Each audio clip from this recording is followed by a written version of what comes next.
సర్వశక్తిమంతుని శక్తిని ఆశ్రయించేవారు శక్తిమంతులుగా ఉంటారు గాని శక్తిహీనులు కారెన్నడు. తన శక్తిని ఆశ్రయించిన వారిని వేటగాని ఉరిలో నుంచి ఆయన రక్షిస్తాడు. తన శక్తితో నాశనకరమైన తెగులు రాకుండా రక్షిస్తాడు.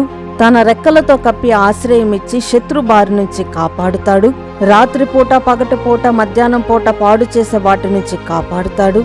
ఎన్ని వేల మంది వచ్చి వారి మీద పడినా ఏ అపాయం రాకుండా కాపాడగల శక్తిమంతుడాయన. అటువంటి సర్వశక్తిమంతుని నీడను ఉన్నవారు శక్తిహీనులుగా ఉంటారా? వారి మాటలు శక్తిహీనంగా ఉంటాయా?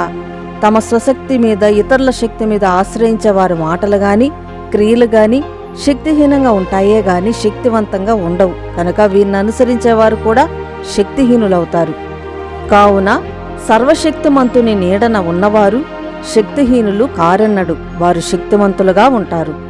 ప్రార్థన. తండ్రి, నీ సర్వశక్తుల నీడలో నిత్యం విశ్రమించే భాగ్యాన్ని మాకు దయచేయమని ప్రభువైన యేసుక్రీస్తు నామమున ఈ మనవిని వేడుతున్నాం తండ్రి. ఆమేన్.